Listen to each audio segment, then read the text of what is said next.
welcome to this lovely inaugural session of Frog Bangalore. And I wish Mohit and his team all success in building wonderful communities here. You have come to the right place. Bengaluru is a reading city like no other. And I should know because I write for children. And usually, when does my time start? Okay, I'll do all these niceties later. Somebody please make the sign of at 3 minutes. So let me just focus on the book. About Bangalore we can talk later. Right, so the book I've chosen to talk about today is called Haroun and the Sea of Stories. And this is my copy from 1992. Wow. Yeah, so it's there inside with my maiden name inscribed, not my married name. So I'm not Rupa Pai here. I was still Rupa Rajanna. This was 92. I was 21. The book had just come out. The paperback version of the book had come out in 91. I came across this by the time I was 21, I was in my final year of engineering, because engineering is a rite of passage for everyone in Bangalore. No matter what you want to do later, you first become an engineer. So that's what I was doing, marking time while deciding what I wanted to do. I mean, it wasn't even a decision that had to be made. The decision had been made well before I joined engineering. I knew I wanted to be a writer. By the time I was 14, I knew that I wanted to be a children's writer. And I knew I wanted to write Indian stories for Indian children. Because like everybody else of my generation, I grew up on a steady diet of Enid Blyton. And luckily for us, she had written over 700 books. So you never had the opportunity to run out of Enid Blyton books. So I read a lot of her books, and she was an excellent storyteller and amazing. She taught me morals also, without meaning to. All my morals I got from Enid Blyton, a lot of them. But the only problem with only reading Enid Blyton was that I grew up feeling that only British children had great childhoods and my childhood sucked. Because British children in her books never had any adults around them, and my childhood was full of adults. Uncles and aunts and grandparents and second cousins and everyone who always thought it was okay to tell me what to wear and what to do and how to walk and everything. And the children in her books were always going on these wonderful cycling trips in the countryside and having picnics and catching criminals, and they were having the most glorious fun, and here I was. And eating the most amazing food. And me, South Indian vegetarian, was lusting after things that came out of cans, like tongue and ham, things like this. Until I grew up, until I was about 14, I came across this amazing magazine called Target, which used to come out of the India Today stable. It was a children's magazine. And for the first time, I read stories by Indian authors about Indian children like myself. Today, the word is representation. I found representation for my life. And then I realized that, hey, and the only thing was these kids seem to be having a lot of fun. And I said, have I been looking at my life all wrong? They are living lives exactly like mine. But apparently it's a lot of fun. And I needed somebody to hold up a mirror to me to show me that my life was great. And that's when I decided I would write Indian stories for Indian children that I would draw from our extensive, because the other reading I was doing was Amar Chitra Katha, which informed all my mythological knowledge. And I said, we have such a wealth of this. Why are we not exploiting it? The only problem with Amar Chitra Katha was there was no representation. There were no children, first of all, and no children like me, though, definitely. But no children. At the most, Prahlad, Nachiketa, Dhruva. Beyond that, there were no children at all. So, while they were fantastic stories, that's when I decided I would write for children. So, by the time I was 21, I had already embarked on a kind of small writing career. My middles used to come out in Deccan Herald. Things like that had begun to happen. And I had decided that my life's goal was to go to Delhi, move to Delhi, join Target magazine and write for them.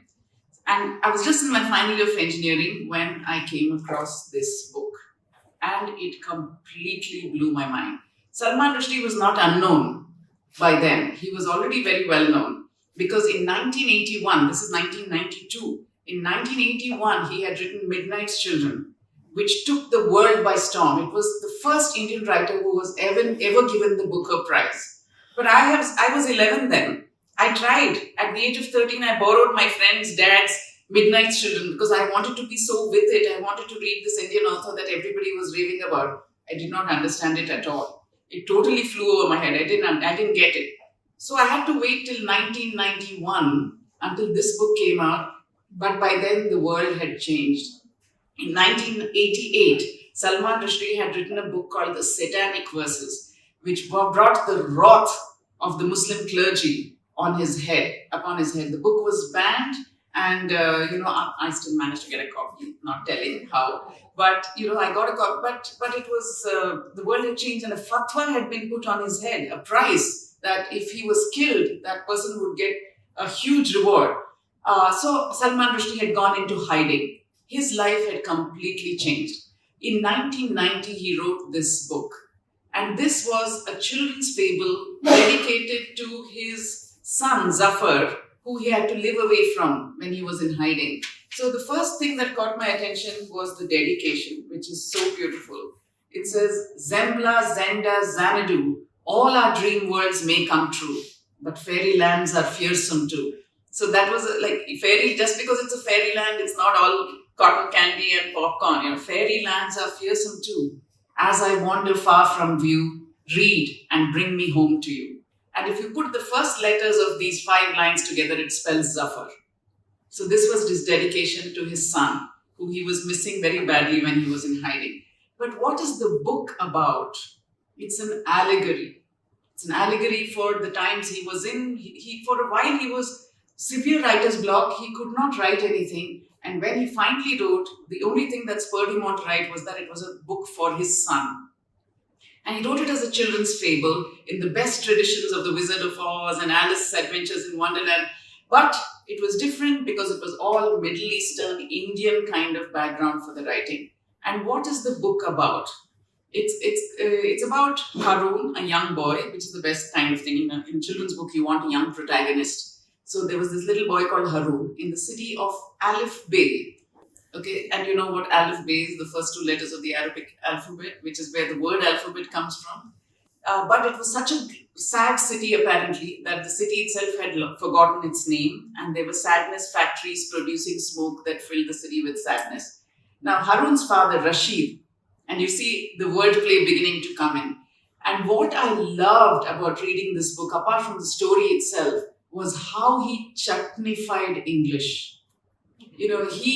He mixed English words, Indian words, English, how we spoke, Bombaya, everything into his writing. I came from a time when Mulk Raj Anand and these people used to write, and there would be little asterisks, kum, and there would be an asterisk. Then you'd read the footnote, a vermilion mark which Hindu women, when they are married, and here was this man just writing in free fall in a style called magic realism. In the best traditions, there's the South American writers like Marquez and all these people, where magic and reality is all mixed up in one confused mass, and you don't even attempt to unravel them because it's so beautiful. And Indians are blessed with the ability to hold facts and fiction, fact and fable in them at the same time and not doubt either and believe in the possibility of both. We are very, very blessed. We don't think only science is right or only fable is right. We can mix the two and we can find parallels in them with each other. And this was that kind of book. And I thought to myself, how I adore this man, not just as a reader of his book, but as a person who wanted to be a writer of Indian stories. He had given me my grammar and vocabulary. He had told me it was okay to write like this. Just write, do not explain. If people are interested, let them find out. We are under no obligation to explain what we are writing. That gave me and a whole generation of writers of my age who were just upcoming, including such stalwarts as Vikram Seth and Amitabh Ghosh. Yeah, he gave us the courage to just give to a whole generation of Indo-Anglian writers came on, Indian writers writing in English with such confidence. And we were immediately noticed because the stories we told were so different, just as what has happened right now with RRR. How we tell our stories is very different. We just need that vocabulary. We need someone to show us the way. And then we are there. Because talent is there, but diffidence was there. We thought it was not okay to write like that. We felt we had to explain ourselves. That whole colonial mindset was completely shattered. And I have 1 more minute. So a little brief premise of the story. Basically, he wrote about Rashid, who was a storyteller in the city of Alif Bay, who told such fantastic stories, one day finds that he cannot tell stories anymore, and the only words coming out are arc, arc, arc.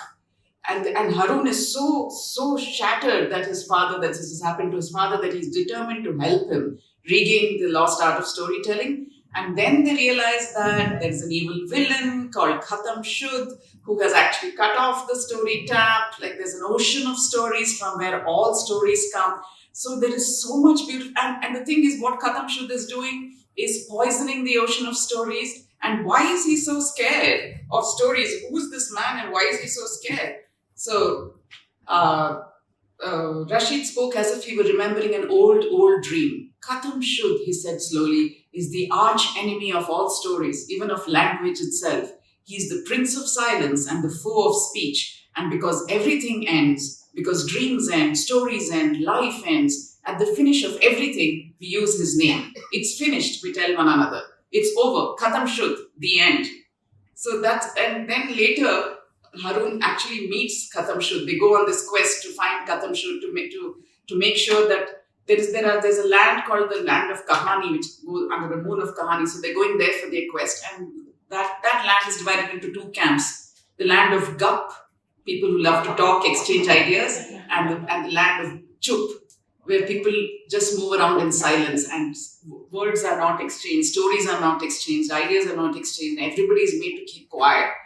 So you can all see, I don't have to explain to you, the allegory was about censorship, about cutting off the tap of stories, of not feeding the world with beautiful stories. And then he says, finally, when he sees Khatam Shudh, finally Harun meets him. Through the double doors open. This is it, Harun told himself. Through the doors came a skinny, scrawny, measly, weaselly, sniveling clerical type, exactly like all the others. But also unlike, because as soon as he appeared, every Chupwala in sight began to bow and scrape as energetically as possible, for this unimpressive creature was none other than the notorious and terrifying cult master of Bezaban, Khatam Shudh, the big bogeyman himself. That's him? That's him? Harun thought with a kind of disappointment. This little minging fellow? What an anticlimax. And this is always true. When you finally meet the bully, he's as if he's nothing. And we were sitting here in fear, being scared that he would destroy us when actually they are nothing. Then he says, but why do you hate stories so much? Harun blurted, feeling stunned. Stories are fun. The world, however, is not for fun, Khatam Shudh replied. The world is for controlling. Which world? Harun made himself ask. Your world? My world? All worlds, came the reply. They are all there to be ruled. And inside every single story, inside every stream in the ocean, there lies a world, a story world that I cannot rule at all. And that's the reason why. If there was an argument for protecting imagination, fantasy, free speech, this is it. Stories cannot be ruled. So let them flow. This is an eternally relevant, universally appealing book for this reason. Thank you very much.